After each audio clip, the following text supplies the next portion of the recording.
That's working very well. Tonight's format is intended to provide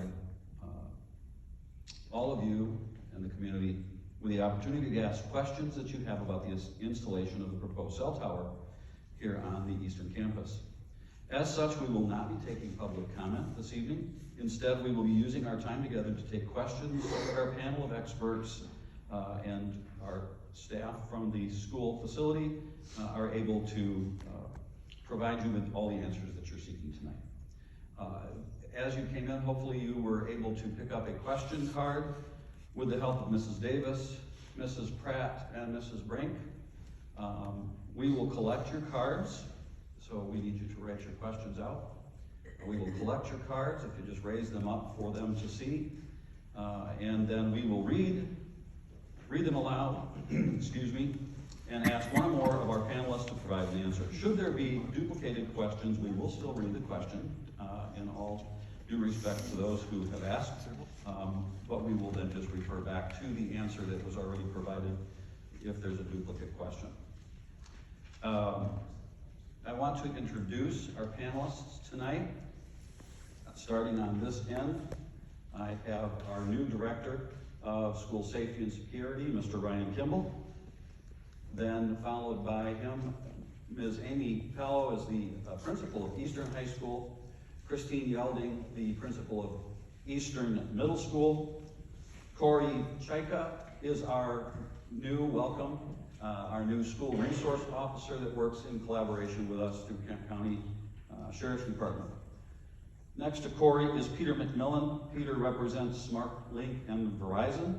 And joining us by phone from Tower Ventures is Mr. Lou Katzerman. One other thing that I want to mention this evening is in respect of people's time. We have some volunteers and some staff from the high school for the auditorium management that have stayed late.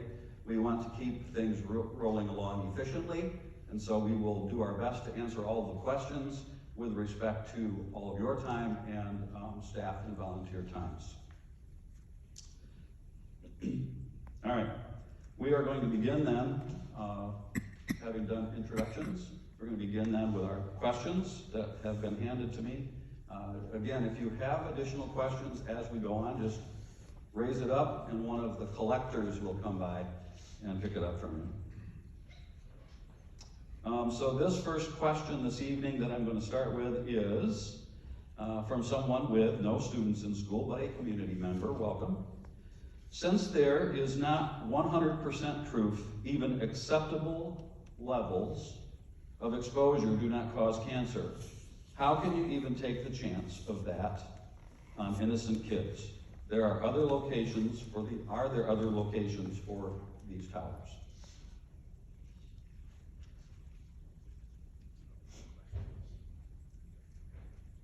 With one of the, Peter, maybe that's one for you to start with. So, as it was mentioned in the presentation, that we follow the federal laws as mandated by the FCC, which has deemed the cell phone tower safe, and we operate within their parameters.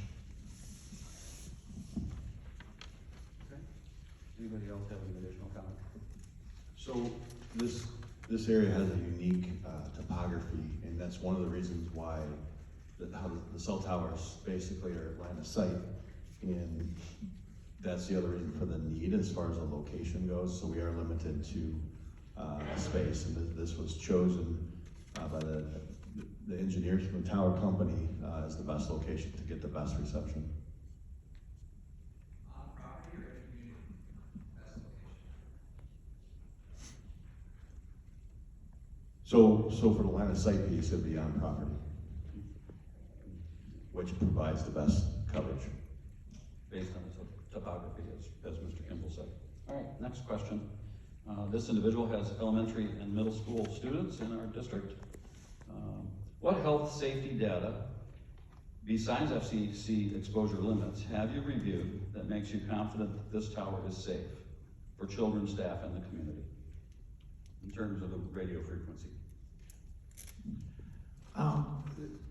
There's studies done by the FDA and the American Cancer Society that are readily available that also back up that these are safe. And it's out there for research, and it's pretty clear what they say about cell towers. I would encourage you to go to the Forest Hills website. On the front page, there's a link there that has the cell tower frequently asked questions. At the bottom, you'll see we provided you with our links, starting with the FCC, all the way down to American Cancer Society, Food and Drug, National Cancer Institute, the WHO, and then Verizon. So there's a lot of information in there. I would just encourage you to click on those hyperlinks at your discretion to get the rest of that information. All right, thank you. That's what we've used as our source information. Very good, thank you. This individual has an elementary school student, I'm assuming has an F for us. Somewhat a question that has been already answered, but a little bit differently worded. Do you know the problems associated with existing in close proximity of a cell phone tower that emits RF radiation?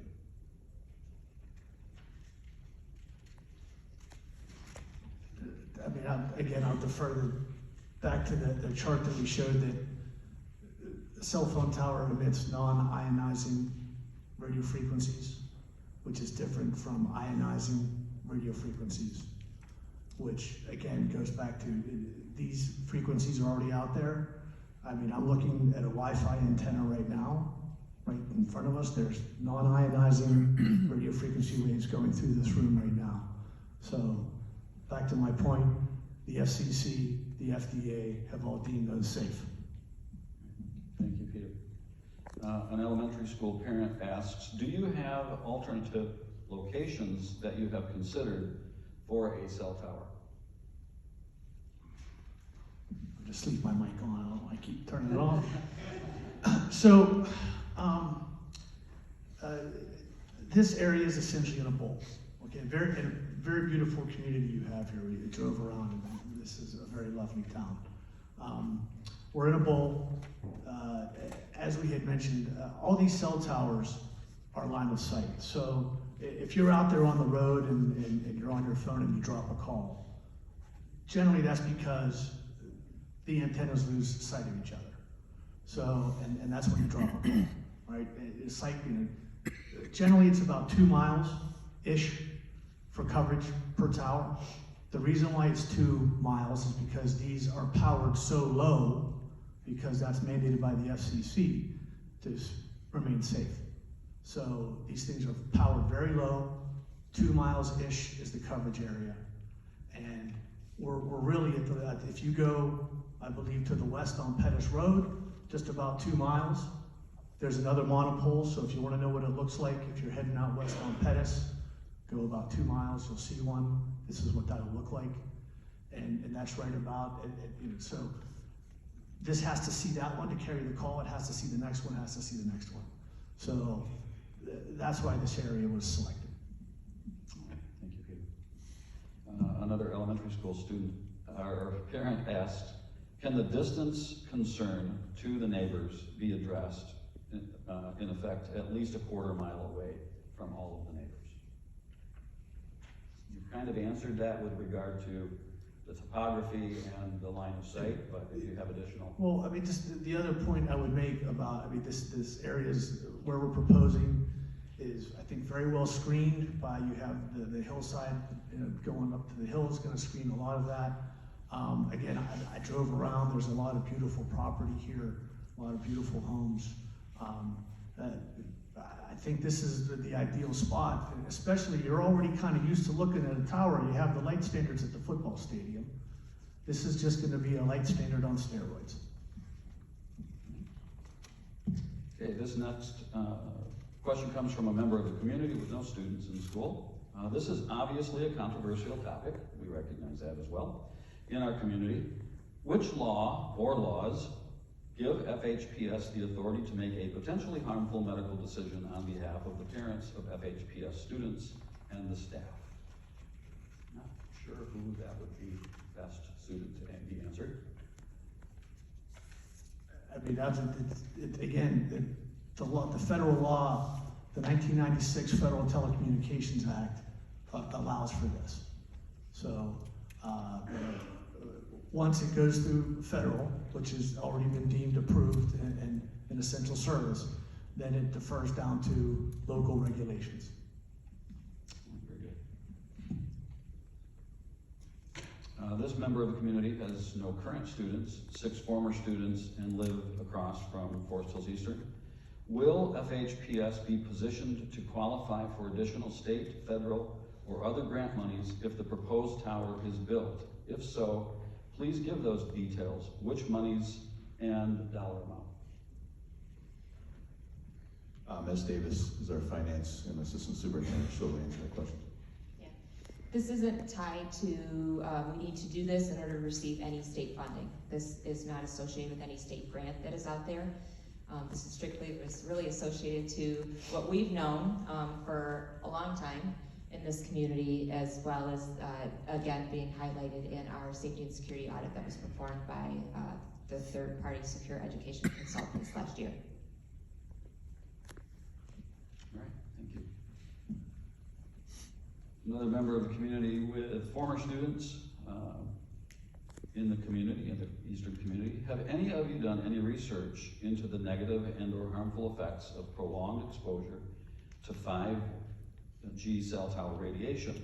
If so, what have you discovered, and how does that affect your thinking related to the proposed installation of a 5G tower on school property, where hundreds of students and staff will be subject to prolonged exposure on the daily? Somewhat we've answered that.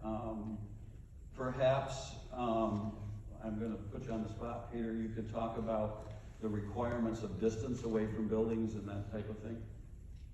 4G, 5G, it's still all non-ionizing radio frequency waves that the FCC has deemed safe.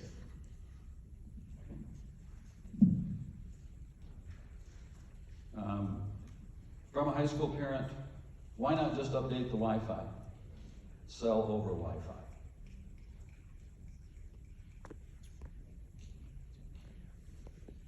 Mrs. Bell. Sure, I can speak to that just a little bit. We do continuously update the Wi-Fi, and our tech department has worked really hard on that. Where we run into some problems with that is sometimes there will be people that are in our building that are working with kids that the guest Wi-Fi, even though it's updated, might drop them or doesn't allow them to do what they need to do when they're working with our students, particularly students with medical issues. The other issue that we run into is for outside the building doing things, the Wi-Fi doesn't always pick that up the way that we would hope. And so we're just hoping to have this extra level of security for people that aren't necessarily in the building and can easily access the Wi-Fi. Very good. What is this meeting about? We resolved the cell tower issue 3 to 4 years ago. That is the statement on this question. So, have any comments on that? So this is an informational meeting, obviously for the public, and it is just meant to provide more information.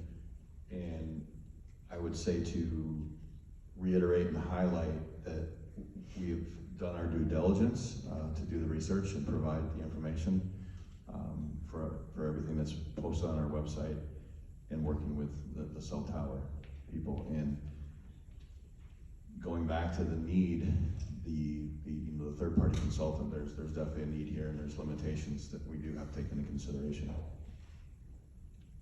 right. Have you consulted with any firms looking at cellular and non-cellular options? Mrs. Davis.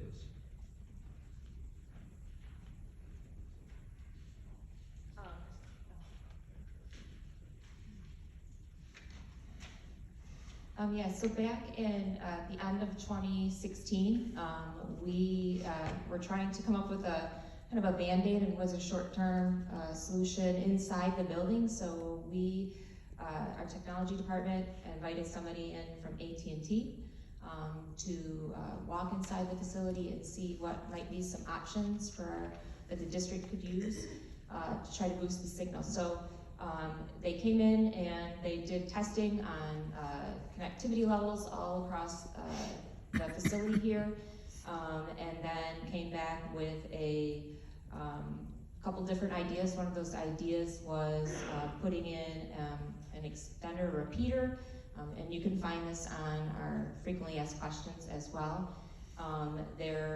Their short response without digging into and coming in and measuring and everything was that that would cost well over $75,000, and that would impact only those folks who use AT&T as their carrier. So at that point in time, the decision was made not to move forward with trying to engage with that repeater.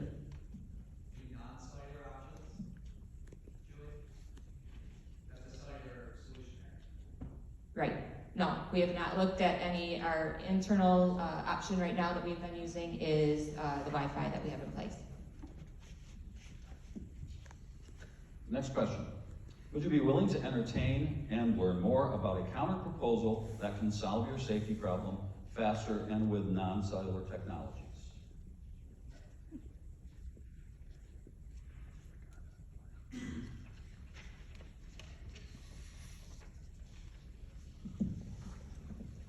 Yep, so we will be putting this proposal on the agenda for the board to consider on Monday.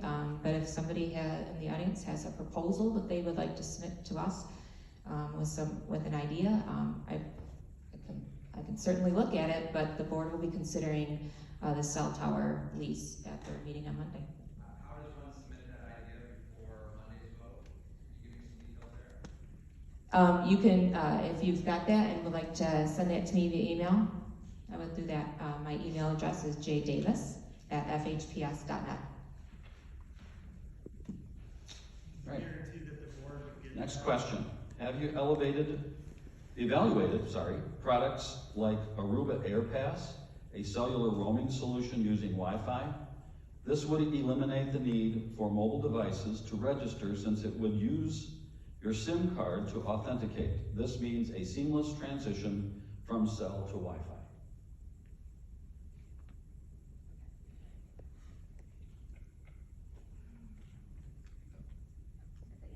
Yeah, no, we have not explored that option.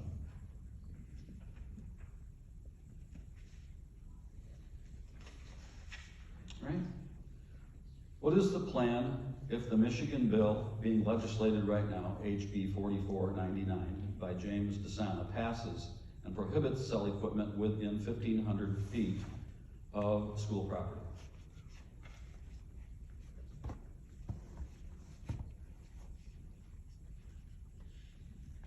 All right, so that bill was introduced back in May of 2023.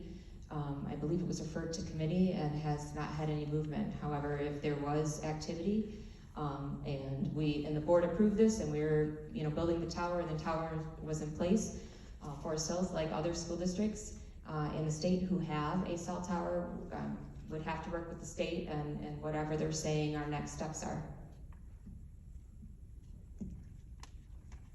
Okay.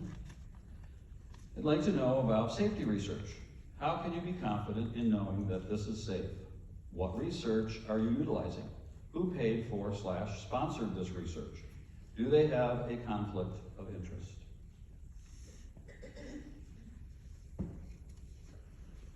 The research we've done is the research that's published by our government.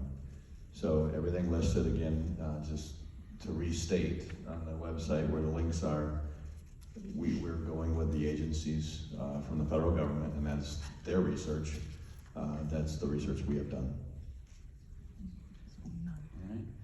This next question we have answered, but I will read it again. It is in reference to there is a proposed bill in Michigan legislature, HB 4499, that refers to cell towers not being closer than 1,500 feet from schools. We have just addressed that. Move on to the next. When will there be opportunity for public comment before the vote? So I know most people in here are probably well versed with the board meeting and the agenda. So Monday night at 7 p.m., the public comments, the normal structure for the board meeting, to fill out the cards ahead of time, and then that's the timed 3-minute opportunity for public comment.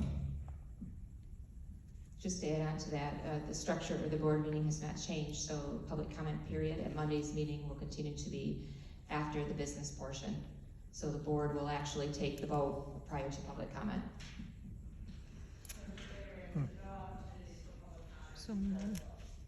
Since there have not been studies done on the long-term health effects from I think I shared that at Monday's meeting, the public comment period for the Board of Education occurs at the end of the agenda as it has been. So the board will consider the lease prior to the public comment. If those were the committee meetings, and that's the structure of those committees meetings, the structure of the regular Board of Education meeting, is those public comments occur at the end of the agenda. If you've got a question, I'm going to ask that you write it down, because we want to honor those who have written those down, and we'll continue to read through those.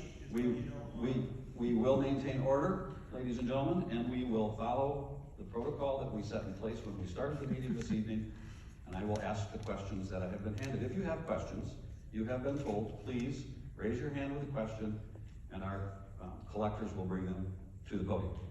Thank you. Since there have not been studies done on the long-term health effects from these cell towers, why do you feel comfortable moving forward with this proposal? I believe that has been asked and answered. We have sincere and true health and safety concerns at heart, so that we have good cell coverage on this campus and around this facility. Amy or Christine, do you have anything to add to that?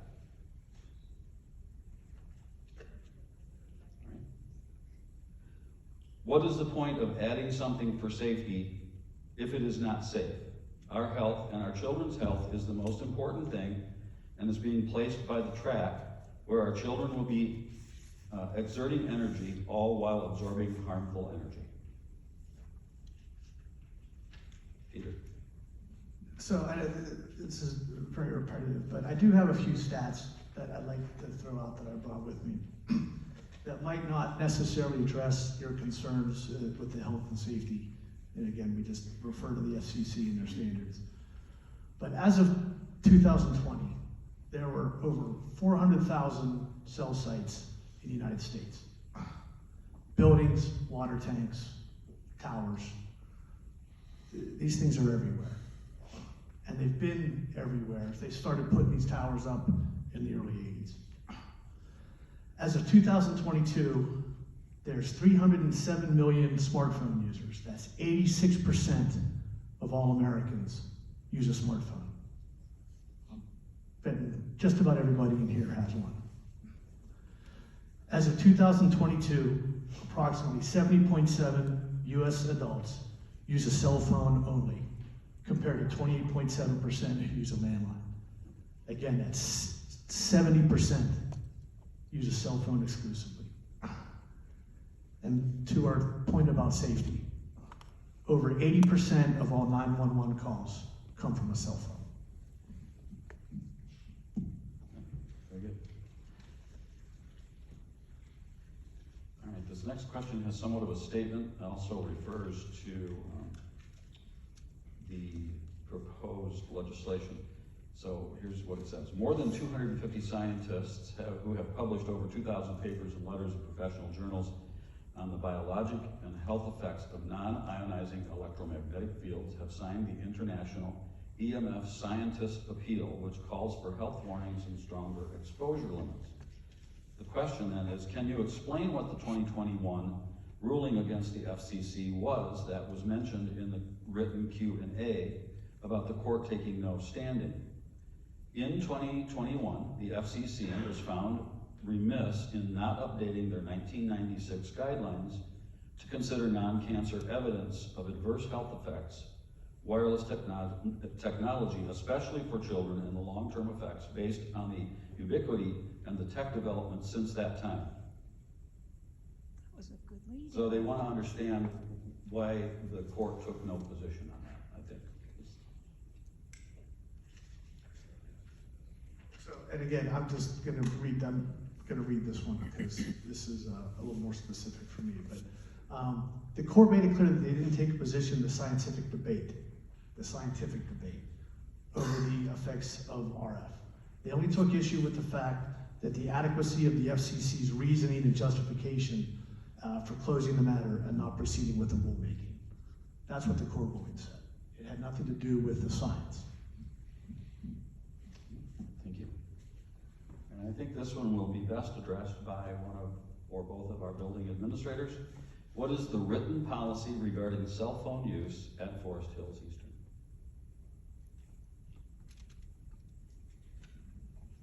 So students do not have access to their cell phones from the start of the instructional day to the end of the instructional day. We do have exceptions to that policy when students have medical needs in which they need their device to be able to access and maintain their health and safety. Staff is under the same guidelines as far as access to their personal devices. Again, when staff leave the building to do activities outside, or to take classes where they would not have access to their classroom phones, then we ask them to take their devices with them so that they are accessible when we need to have contact with them.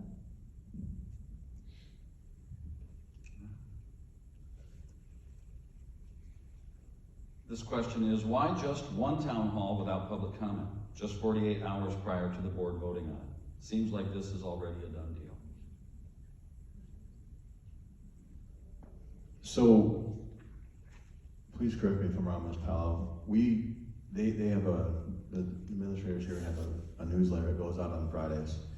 And I believe this was the first Friday in December that we started messaging this information. And then, that kind of brought us to where we are now. So this has been communicated for quite some time, at least as far as the informational part was, and then putting everything up on the website, and then the open comment meeting with the board committee meetings this week. So there's been opportunity. And I would say the only part that is not a done deal is the board action on it, right? We as administration, we are presenting this to the board for their consideration at Monday's meeting, and they'll have the opportunity at the meeting to vote how they would prefer to vote, whether they authorize myself or the superintendent to sign a lease agreement, or whether they vote no. They have that option as a board member. The point is about public comment. All right, I'm going to address the public comment piece next. I do believe that last month in the board meeting, during public comment, a number of people came up and spoke during the public comment portion of the meeting about the cell tower, making their opinions known. So there was an opportunity for public comment at that time. What are some of the positive benefits that have not been mentioned yet? Busing, volunteerism, etc.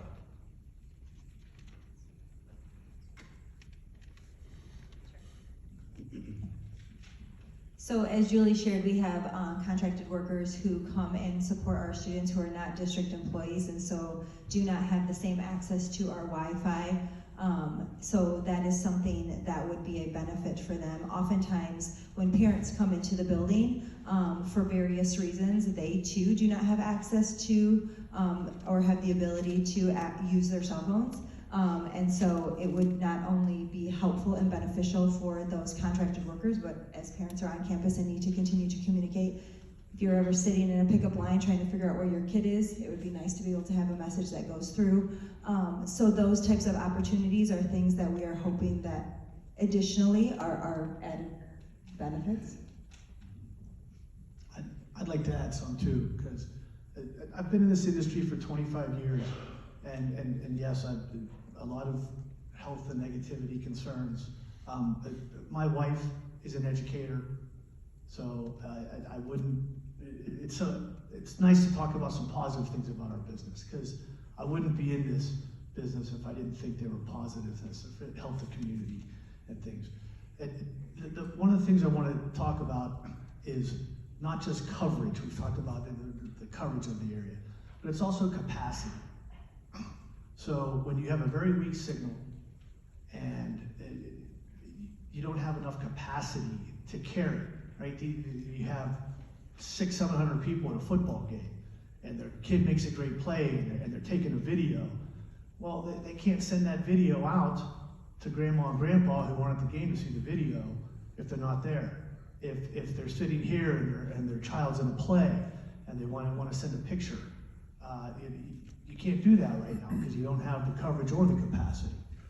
So when you get large even places where we have good coverage, I'll use, if you've been to Lansing, to East Michigan, to Michigan State's football games, or to Ann Arbor, when you get 60, 70, 80,000 people, if you don't have enough coverage and the capacity, that hinders, because these aren't a phone anymore, right? It's not a phone, it's a computer, it's a camera. I'm being videotaped right now.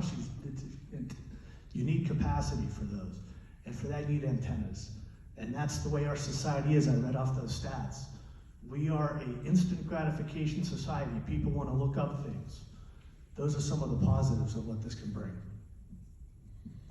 Mrs. Powell?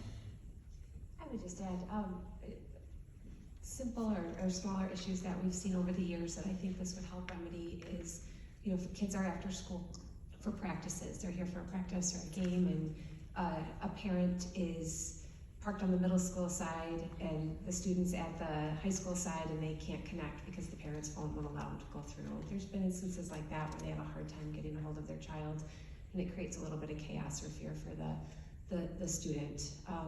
The other thing, and it's an added bonus and certainly not the reason, but will help us, is as we become more and more digital, everything's becoming on phone.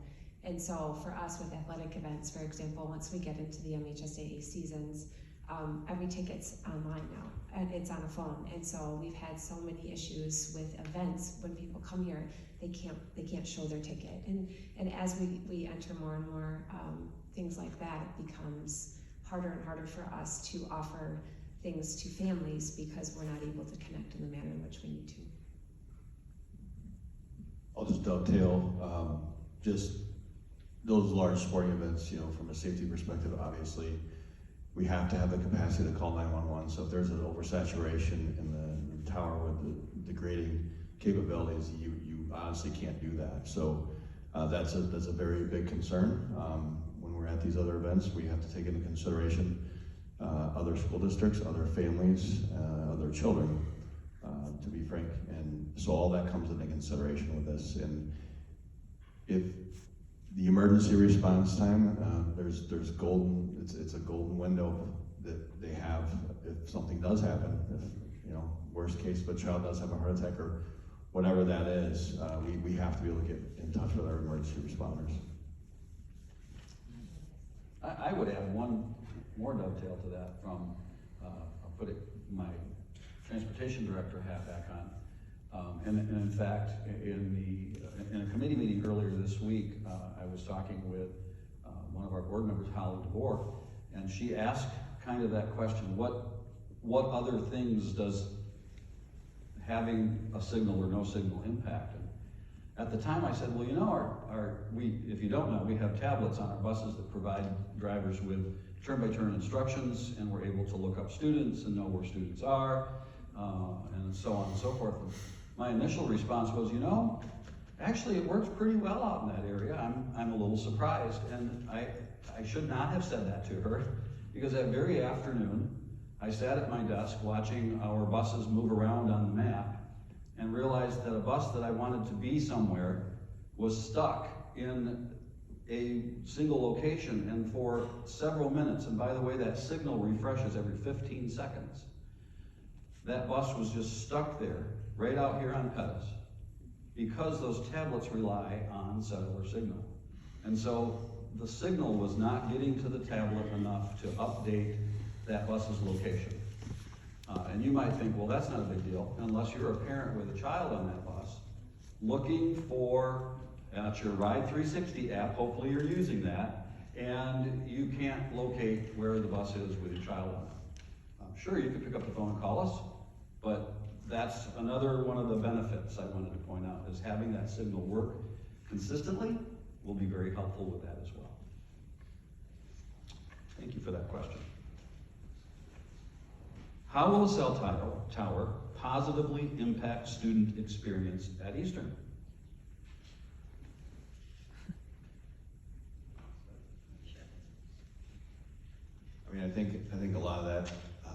said, I can't speak on behalf of the students, but I do believe, I know we know that there's communication issues with their parents. I believe we've highlighted the medical concerns. So there are students, several students that have unique medical needs that they are, I would say that's a very high concern for me, and I'm assuming the principals as well, because like they're literally monitoring daily monitoring, and they have to communicate with their parents in the case of something going wrong medically with them. We also have a district nurse, and she is not assigned, we haven't talked about it yet, she's not assigned to this building. So I've been communicating with her a little bit about this, and she did inform me of a real situation where a student was trying to get in touch with about a question they had for a medical, and she was actually in the building and she was not on the Wi-Fi, so she couldn't receive that. So like, there's some real-time response issues, and that just happened in the last, I think it was right before break. So that's another positive for students, and outside the medical needs, obviously, I have 2 children, and we are typically in constant communication with them for updates for school, anything school related, you know, not during the day, but after hours for sure. Any school athlete, student athlete, any band member, or any other extracurricular activities, there's always communication. And all of us in here, if we're parents, we know what we're talking about. We're in constant communication with our children. And that's just where we are in today's world. So I think that's another couple more benefits there that for the cell tower. Thank you. This is kind of a two-fold, maybe partially we've answered this already, but what info would cause this to be canceled? What would it take to stop this? Safety is our major concern. We live across the street. There are no long-term studies to prove the safety of the towers. There is info to indicate it is harmful, just because some info says it is safe. Anyone can get the results to prove the outcome they want.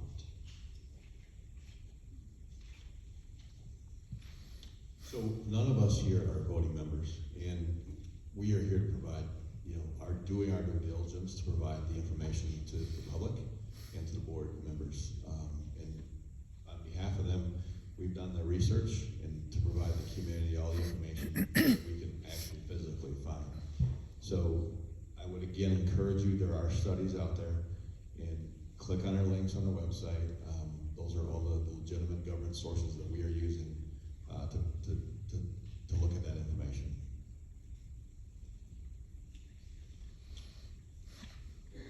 Peter, you might want to, when I read this one, you might want to reiterate from earlier the statistics about the number of calls that are cellular based and the number of citizens that have those types of devices. This comment says, cell service is a want, not a safety concern. We lived without cell phones for many years without problems. I'm a child who grew up in the 80s, so I was like before cell phones. Yes, we got by, but life moves on, technology progresses, and this is the state of the world now. Everybody uses smartphones. I'll go back. As of 2022, 307 million smartphone users. 80% of all 911 calls come from a cell phone. And back to the point about long-term health effects, it said the first cell phone tower started going up in the 80s. What was the first smartphone? Early 2000s. So there's your long-term. We've been using smartphones for almost 20 years. We've been using cell phones for 40 years. Thank you. This is a 5G tower, correct? This is a twofold question. Yeah, I mean, there's multiple technologies. LTE, combinations 4G, and 5G, yes. What is the exact bandwidth or gigawatts can you use? So I'm not, I will say that that's public information you can look up on the FCC, that there's licenses that are issued Again, we've deferred to this a million times. Verizon is licensed by the FCC. You can go to the FCC webpage, and you can look at what licenses were issued and what frequencies are for this area. I do not have that answer at my fingertips. All right. This question form concludes with the comment, also the full quote from the American Cancer Society is there are no long-term safety studies. All right.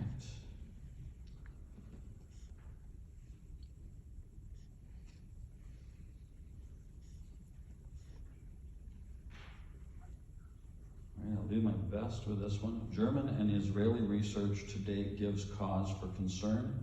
The German study found that newly developed cancer cases are 3 times higher for those living within 1,300 feet of a cell tower than those living further away. They found patients became ill with cancer on average 8 years earlier. Shouldn't we look beyond the FCC? And then it's talking about distance from the school to the tower in feet or meters. I'm just going to defer back again that we're following the law as set by the federal government as it pertains to any regulations for the tower. I do want to know the feet from the school, though. You should I That- can't tell. So there is no guidance. I There's, didn't ask for guidelines, I just would like to know. I don't believe how there is many any feet. FCC guidelines. We've put them on roofs of schools, we put them on light standards at schools. Sir, I'm not asking the guidelines from the FCC. I'd like to know how many feet or meters the proposed tower is Okay, I from the apologize. school. I apologize for that. And I mentioned 2 studies that show it's relevant. So I believe we're in the neighborhood of about 200 feet away. We That's are, I reasonable. measured it. The FCC guidelines say 500 feet for their minimum safe distance. Or, I'm sorry, over 500 feet or more, and we're at 200, so I think I said that backwards. We are underneath their threshold at 200 feet. So that's where our proposed site is. Thank you. Just a Good time. Thank you, sorry. And just the EPA also has some guidelines as well, and they talk about cell towers being 200 feet. Thank you. You're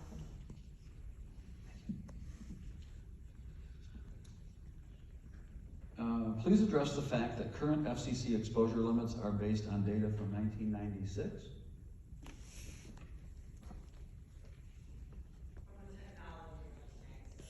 Okay. Well, I just think that's when the federal government passed the federal telecommunications law. So that's when the federal law started.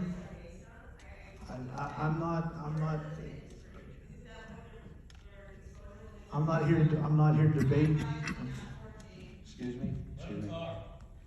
I remember from one of our committee meetings the other day that the FCC rules were revised as recently as 2019 with no changes to those guidelines.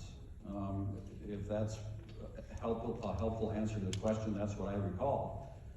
Regardless of the fact that, as you stated, that these took place beginning in 1996, the revision is as recent as 2019 with no changes to those state levels, right? So I feel like the telecom person should be able to address what the exposure standards are based on, not based on 45 years, which is the tower, correct? We're not. I think we've done the best we can to ask, that's been asked and answered. So we're moving on to the next question. The American Cancer Society report article that FHPS linked to states that most expert organizations agree that more research is needed to help clarify safety and health effects for any possible long-term effects. This does not sound like the evidence is conclusive. Again, what is the research on the long-term effects? I feel like we've addressed that to the best of our ability so far this evening with the other questions.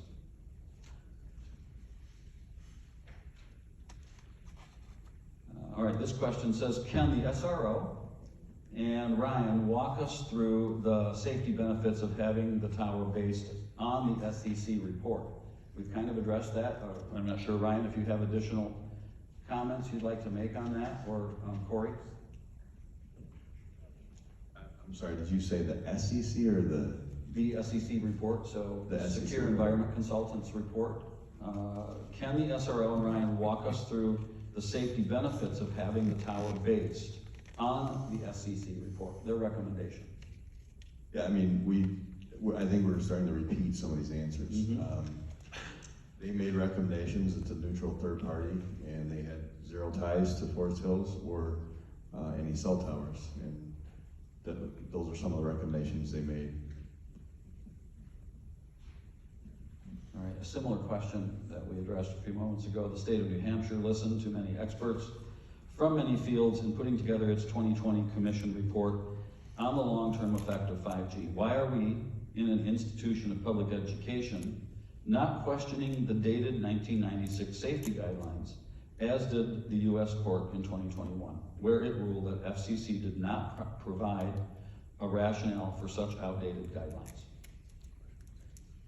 Do we have additional comments on that? We answered that question. Okay. Not the education component, that's the unique part of that question. We are a place of education, which questions authority, I hope. Why is that not part of the conversation on the panel here? I do believe a few moments ago we addressed that in regard to the revision of the FCC rules that were revised effective 2019 that did not change the guidelines that were put out. That's the best information we have to answer that for you this evening. But do you acknowledge that's a Will the tower be non-traditional rule? on the FHE grounds? If so, where specifically? And we showed that during the presentation, so that was answered. We have 2 kids in that forest, live at Hunters Run neighborhood. Our house is behind the high school. We're very concerned. I don't know that that's a question, but it's certainly a statement, and we appreciate you making us aware of that. Cellular technologies have changed a lot since 1996. How does a federal regulator know how to set levels that are safe when they were using bag phones? Again, I think that's, to the best of the information we have, has been answered. Does FHPS understand that you can provide outdoor Wi-Fi signals at high-density use cases? Again, that was stated earlier that the research was done, and we did give the cost amount on that. That's not what it's 75,000 goes for indoor repeaters, right? For one carrier, correct. I'm saying out, reread the question, please. Does FHPS understand that you can provide outdoor Wi-Fi signals at high-density use cases? Mrs. Davis, you have a comment on that?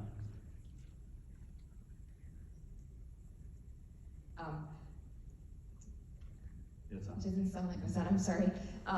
So I'm assuming that would be a part of the proposal that you're gonna be submitting to me and making me aware. As I stated earlier, we did not look at Wi-Fi and see how far out we can have that on our entire campus.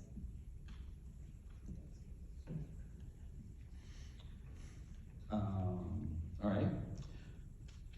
What hurts more children per year? Guns or 5G towers?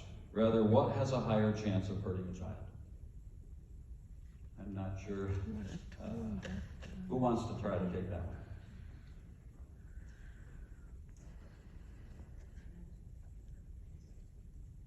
I mean, to be perfectly honest with you, I don't have that data in front of me. Exactly. I do have that data. I look at the FBI sources. So I don't have that data with me. I would be happy to take that and review that question and get back to you on that.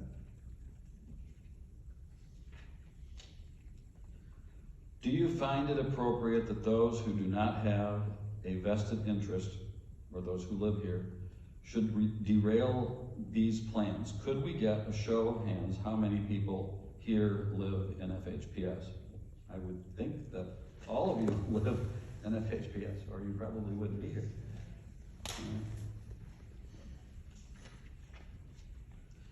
You keep referring to FCC says it is safe. Have you looked into any other info? There are other sources to look at for the safety of the kids and staff. I'm not sure we have a different answer to that. I live 1/4 mile from the school. I have a student at the middle school, a student at Knapp Forest, and I have been working on cell towers for 16 years. And if I thought for a second there was a danger, I wouldn't be supportive. There is no danger, and I am 100% confident in sending my kids here every day. How important is service to the safety of the students and staff during an emergency? So, all right, that's a comment, not a question. Thank you.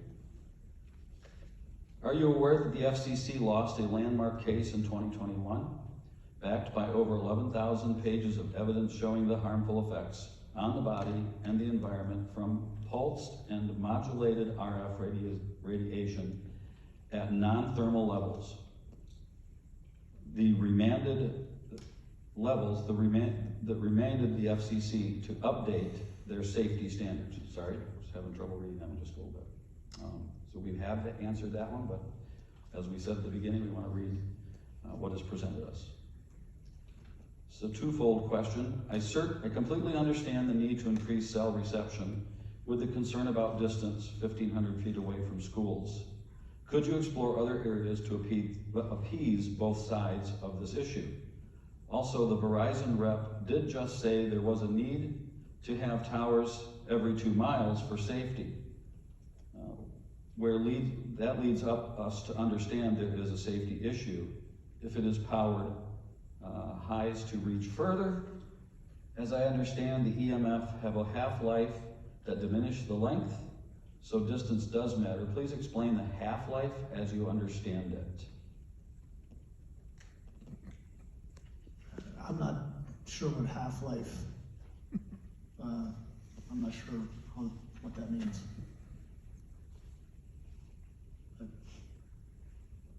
I mean, as I said, these towers run on line of sight. I've not heard of that either. I'm not sure what that's I'm not sure in the relation to, but, you know, depending, again, these things are line of sight. Things that get in the way of these things are hills and, you know, trees. So you gotta be up above that to see the next site. I said 2 miles was a general guideline. It's not specific, but that's the ish, right? Okay. Around that area. This is a question about seeming rush. The public was notified in December and then went right into Christmas break. Why not give more time for the community and parents to consider this? Why now? Urgency. There are parents and community members who are concerned and would like you to take more time to share the contract and address health impacts further.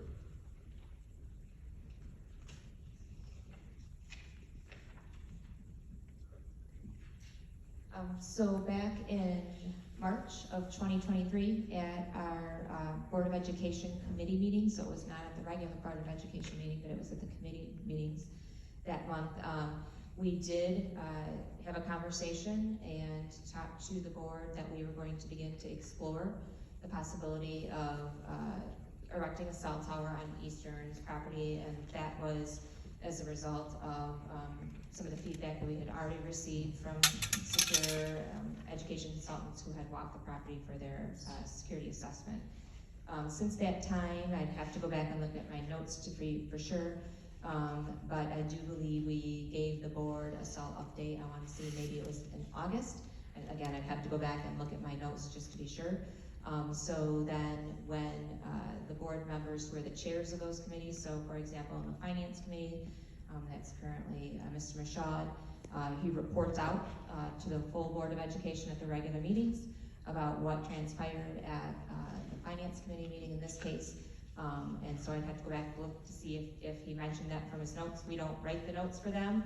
We present all the information at the committee meetings, and then it's up to the chair of those committees to report out to the full board. So we have been looking at this and exploring this. We started as administration back in February when we reached out to SmartLink, and then we informed the board that we were going to look at this back in March.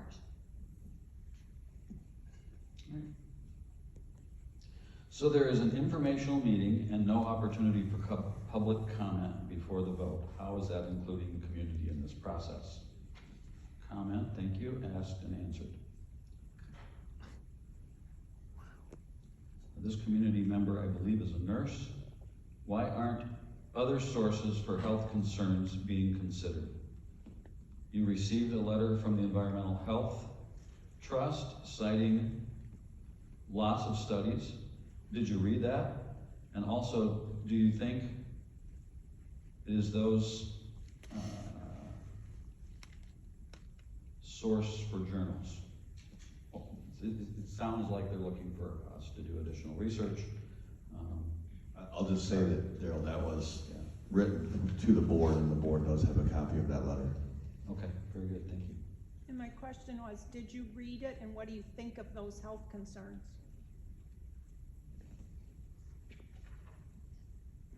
There was a lot of scientific journals cited there. Yep, I have a copy of it in front of me. Okay. I did read it. And there's a lot of links in here.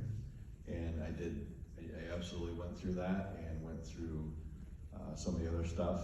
And I will just say that the out-of-country studies, I did not look closely at because we do live in the United States. And some of those studies were also inconclusive. Thank you, Brian. So you have no With all concern? these questions tonight concerning the possible health issues relating to these towers, would you be open to slowing this process down and giving the community more of a voice concerning this decision?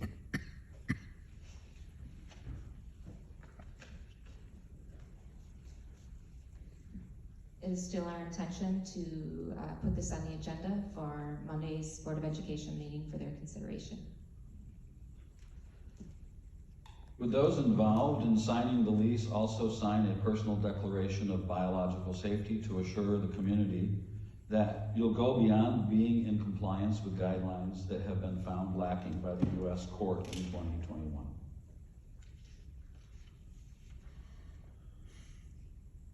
That is a board question.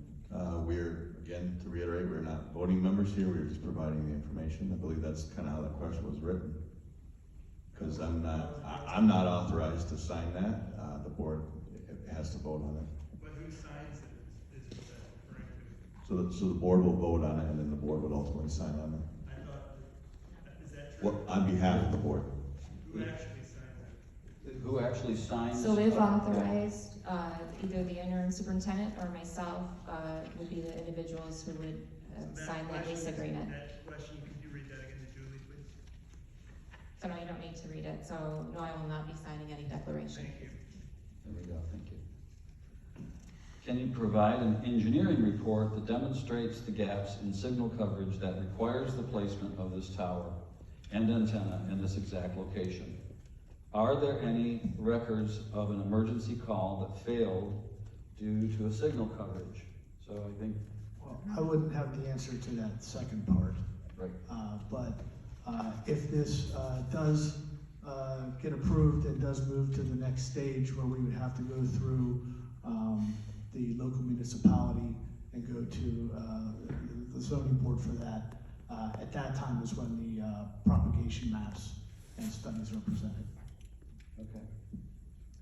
I think the second part was about a drop call. Yeah, are there any records of emergency calls that failed? We're not authorized as a district to look at people's personal records, so we wouldn't have that information. Thank you. Has another location such as the field south on Pettus been considered? Seems pretty flat and open and not directly near any homes and or the school buildings within the 2 mile radius. I think we talked about that in some of the other questions. Am I missing anything? We did with the topography and location. Why hasn't anyone on the panel stated the cell tower only is for Verizon subscribers? We did address that in the beginning of the meeting during the presentation. Is there additional comments? To reiterate what we presented at the beginning, Other carriers will be allowed on the tower at a later time, if they so choose, and that's something that Tower Ventures works with those other carriers on. Is that correct, Peter? Yes, correct. What is preventing the extension of the cell tower on 2 Mile Road? I guess they're asking, Peter, probably to you, is there something that could be done with the 2 Mile? Well, Verizon's already on that tower. Okay. So, to a point I made earlier, to stay within the FCC guidelines, these things are powered down so low to stay within the safety guidelines, and therefore the coverage can only go so far. So Verizon's already there. This is the next step down in the area, 2 miles away. Okay. What are the academic benefits for teachers and students that are not currently available?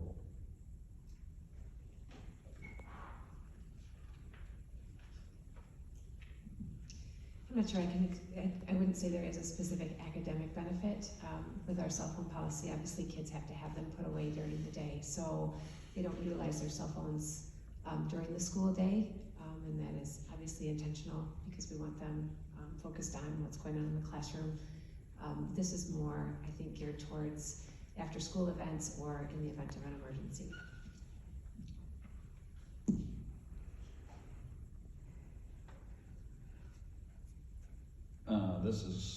The question is, does FHPS require staff to use their personal cell phones at work? If so, do they reimburse staff for their service fees?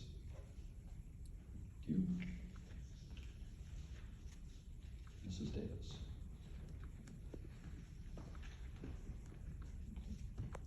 No, we don't require staff to use their cell phones, and thus they are not reimbursed for them.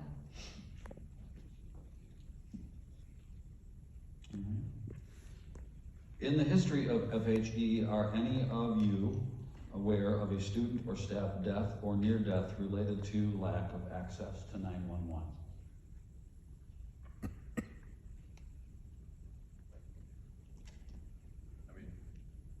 To my knowledge, I mean, that's a long history going back to Forest Hills High School, if that's the question. And when these bag phones came out in the 80s, I mean, I don't know if anybody has that longevity here that would know that. Forest Hills Eastern was the Forest question. Hills Eastern opened here, Ryan, in 2004. Just for Eastern? Okay. Yeah. We opened this building in 2004. I'm not sure that I have any data that suggests there has been a critical incident. Amy? We haven't had a critical incident that's resulted in a student death. However, 2 years ago we did have an incident where we had a student with a medical issue in the, not in a classroom, in the building, and the student had a cell phone in their bag, but the cell phone wasn't connected, and we were unable to make an emergency call right away. So we had to, excuse me, go to a classroom, get in the classroom and utilize that phone, but it just added extra time when we should have been able to have done it more quickly by just accessing the phone. All right, good, thank you. Does FHE have landline phones and access to 911 services? Historically, how have they called 911? I think we just inadvertently answered that. We, of course, have landline phones all across the building and all across the district. In every classroom, if I'm not mistaken, correct? Could you please display the wavelength slide chart again on the projector screen?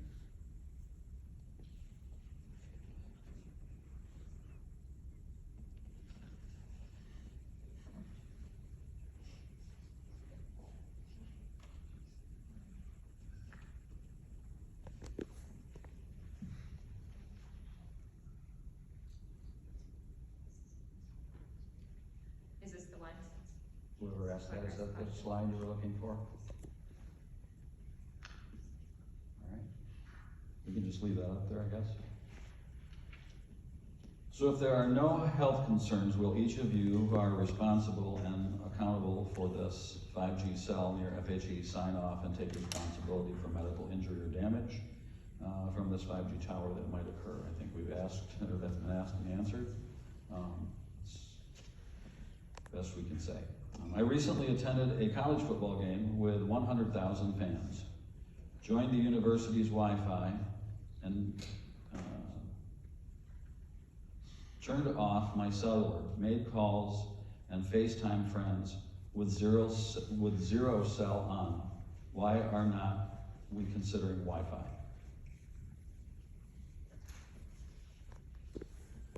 I think we've kind of talked about that. I think also, Peter, you made the point that even Wi-Fi devices and antennas give off the same energy. Is that correct? Do I understand that correctly? I believe Wi-Fi is in the same zone as cellular, if it's the slide on. Yeah, that is that slide. Yes, you're correct. All right, thank you.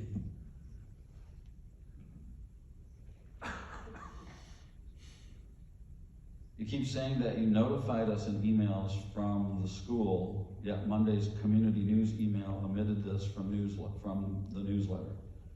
The first newsletter after the Christmas break. Why was this omitted?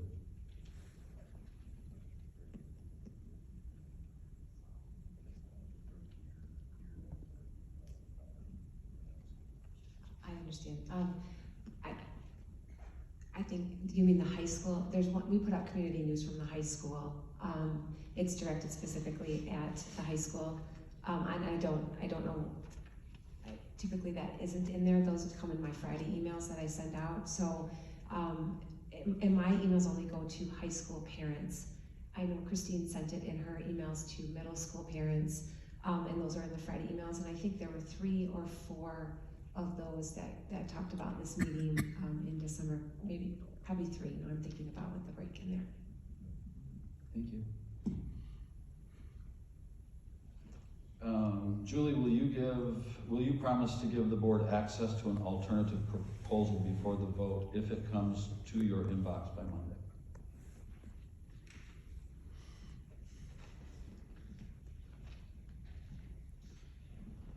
I will take a look at that proposal and have a conversation with the superintendent, and then we'll determine if that's an option that we would like to present to the board as well.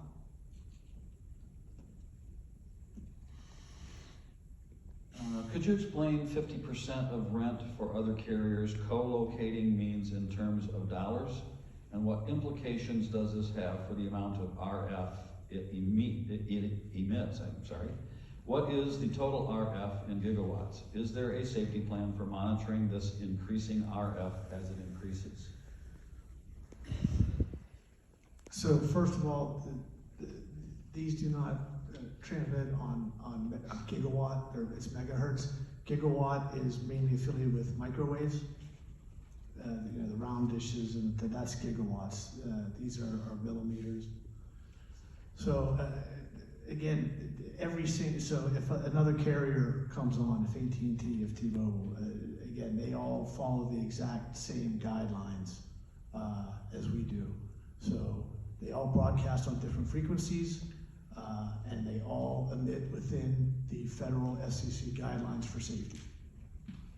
If I am taking, and I don't know whose question this is, but I might suggest that they were asking, do the additional antennas from other carriers increase that RF exposure? Well, it's just the same exposure on different frequencies, right? You can't broadcast, just think of a radio station. You can't have 2 radio stations broadcasting on the same frequencies. So the RF's out there, they're just putting their channels on different frequencies. Okay. What kind of ongoing safety monitoring and reporting will be done on the radiation levels emitted from the antenna?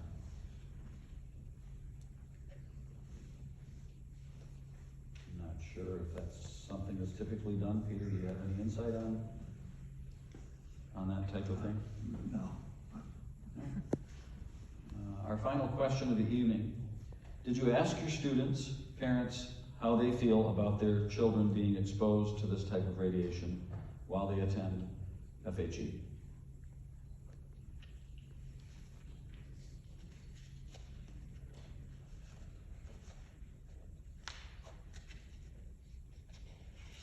Sorry, I couldn't get that in.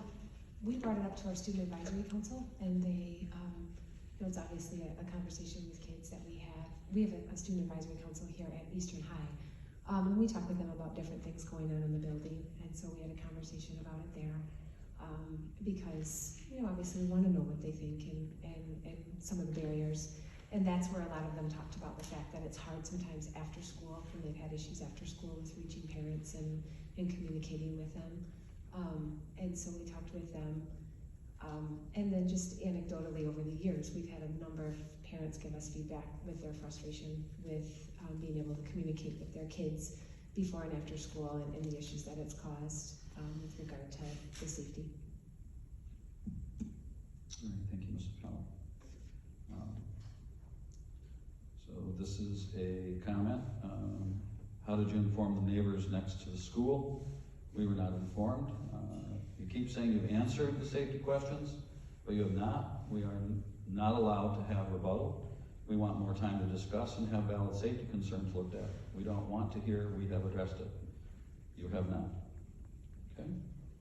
So I can answer how did you inform the neighbors from the school? We did receive an address listing from Ada Township within a certain distance of the building, as well as we initially went, I think it was 350 feet.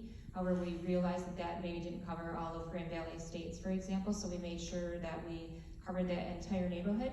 And so we sent something out. It was kind of that last week of December before our winter break. Okay. That was mailed out. U.S. mail, okay. Correct. Maybe I hear this wrong. So Verizon users will have access to the tower. Yes, right? That's the simple answer to that. Yes, Verizon will be what is commonly in our industry called as the anchor tenant. And then it will be made available if any other carriers, 911 services, anybody else wants to put an antenna. Tower Ventures is in the vertical real estate business, and think of it as an apartment, and they want to fill every level on that as they can. So the next part of this question then is, you kind of are working on your way to it, Peter. How long the contract does that typically take to happen? How long the contract before other carriers might be added? I can't speak for the other carriers, other than obviously it sounds like this is a community need for all carriers. To use a quote from a famous movie, if you build it, they will come. Right. And the final comment on this sheet, I have Verizon, I have no issues on this campus. Have you surveyed how many non-Verizon customers attend? Do they know this tower will not help them? So I can go back to the capacity issue. I have a Verizon phone. I came in, I was out in the parking lot. I had like 2 bars of LTE. I could text my wife, but I couldn't check email. And this also goes back to the capacity issue. If you bring a large audience here and they're all on their phones, it's not going to work.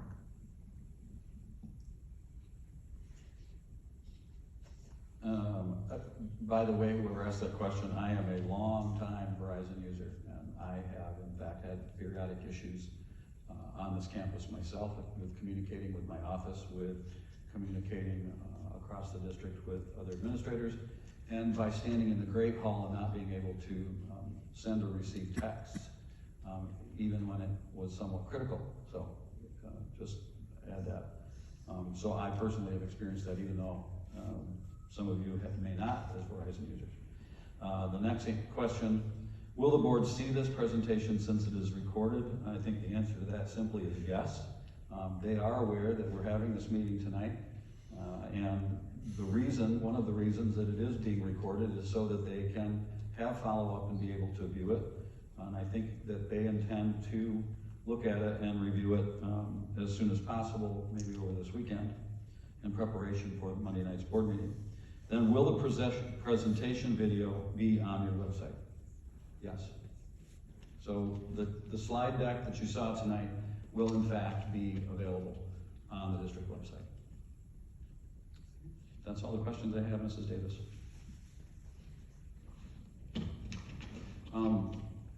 Having answered all the questions that have been presented, we appreciate your attendance. and your comments this evening. And we will conclude the meeting at this time. Thank you very much for coming.